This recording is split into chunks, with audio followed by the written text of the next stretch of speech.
അസ്സലാമലൈക്കും, നമസ്കാരം. ഇന്ന് ഞാൻ വന്നിട്ടുള്ളത് ഒരു പൈനാപ്പിൾ പുഡിങ്ങിൻ്റെ റെസിപ്പിയുമായിട്ടാണ്. വീഡിയോ ഇഷ്ടപ്പെടുന്നുണ്ടെങ്കിൽ എല്ലാവരും ചാനലൊന്ന് സബ്സ്ക്രൈബ് ചെയ്യണേ. തുടർന്ന് വീഡിയോസൊക്കെ കാണണം, സപ്പോർട്ട് ചെയ്യണം. ഈ ഒരു പുഡിങ് ചെയ്യാൻ വേണ്ടിയിട്ട് ഞാനിപ്പോൾ 1 കപ്പ് പൈനാപ്പിളാണ് എടുത്തിട്ടുള്ളത്. ഇതിന് ചെറിയ കഷ്ണങ്ങളൊക്കെ മുറിച്ചെടുത്തിട്ടുണ്ട്. ഇതിലേക്ക് ഞാനിപ്പോൾ 80 ഗ്രാമോളം പഞ്ചസാര ആഡ് ചെയ്ത് കൊടുക്കുന്നുണ്ട്. അപ്പോൾ നമ്മളെടുക്കുന്ന പൈനാപ്പിളിൻ്റെ മധുരം അനുസരിച്ചിട്ട് പഞ്ചസാരയുടെ അളവ് കൂട്ടോ കുറയ്ക്കുകയൊക്കെ ചെയ്യാം. ഇതിനെ നമ്മൾ ഹൈ ഫ്ലെയിമിൽ വെച്ചിട്ടൊന്ന് തിളപ്പിച്ചെടുക്കണം. അപ്പോഴത്തേക്ക് തന്നെ ഇതിൽ നിന്ന് വെള്ളമൊക്കെ ഇറങ്ങി വരും.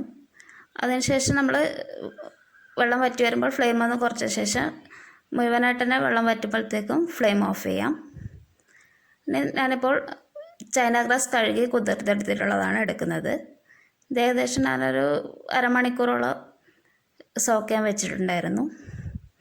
ഇനി ഇതിനെ നമ്മൾ ഡബിൾ ബോയിൽ ചെയ്തെടുക്കണം. ഇതും ഹൈ ഫ്ലെയിമിൽ വെച്ചിട്ട് തന്നെ ചെയ്തെടുത്താൽ മതി. ഇത് നന്നായി മെൽറ്റായിട്ട് വരുമ്പോൾ നമുക്ക് ഫ്ലെയിം ഓഫ് ചെയ്യാം. അപ്പോൾ ഇത് ചെയ്യുന്ന സമയം തന്നെ നമ്മൾ വേറൊരു പാനിൽ പാൽ ആഡ് ചെയ്ത് കൊടുത്തിട്ടുണ്ട്. 500 ml പാലാണ് എടുത്തിട്ടുള്ളത്. ഇനി ഇതിലേക്ക് ഞാനിപ്പോൾ 8 ടേബിൾ സ്പൂണോളം പഞ്ചസാര ആഡ് ചെയ്ത് കൊടുക്കുന്നുണ്ട്. ഇനി നന്നായിട്ട് തിളക്കുമ്പോഴത്തേക്ക് നന്നായിട്ടൊന്ന് ഇളക്കി കൊടുക്കണം. കൈവിടാതെ ഇളക്കിക്കൊണ്ടിരിക്കണം, അതൊന്ന് ശ്രദ്ധിക്കണം. ഞാൻ ഇടയ്ക്കൊന്ന് കൈവിട്ടപ്പോഴത്തേക്ക് നല്ല പണി കിട്ടിയിട്ടുണ്ട് കേട്ടോ. ഇത്തിരി അടി പിടിച്ച് പോയിട്ടൊക്കെ ഉണ്ടായിരുന്നു പാല്. ഇനി ഇതിലേക്ക് ഞാനിപ്പോൾ കണ്ടൻസ്ഡ് മിൽക്കാണ് ചേർക്കുന്നത്. ഇതിന് 4 ടേബിൾ സ്പൂണോളം ചേർക്കുന്നുണ്ട്.